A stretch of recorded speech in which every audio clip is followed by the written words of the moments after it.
Hi everyone, welcome back to another episode of Luke's Lounge. My name's Steve, I'll be your bartender again.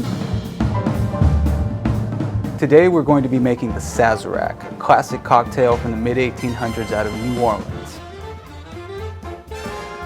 This cocktail will take you at least 2 minutes. First step, ice up your glass or leave it in the fridge for a while if you don't feel like waiting for it to chill. Ice your mixing glass. You want to use your rock syrup, your 2-to-1 rock syrup, 2 cups of sugar to 1 cup of water, rock syrup. About 1/4 of an ounce to a bar spoon, depending on how sweet you like it. 2 ounces of your favorite rye whiskey. This is Rittenhouse, 100 proof bond.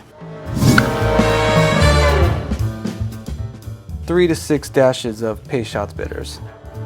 The notes on this is going to be anise and cherry. Stir your cocktail, 15 to 30 seconds.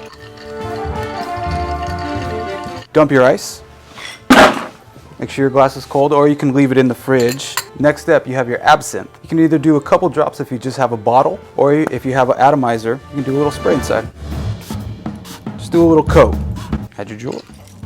Strain your cocktail into your glass. Lemon for garnish. Express the citrus oils on top. Give it a nice swath around the rim and gently drop inside. You have your classic Sazerac. Cheers. Happy Fat Tuesday. Perfect. Compared to an old-fashioned, it's going to be a little bit more dry, a little bit more spicy, a little bit more aromatic. Thank you for joining us. My name's Steve Barerra at NextHome Lifestyles. Now you can bring home a little bit of Mardi Gras. Enjoy responsibly and don't forget to tip your bartender.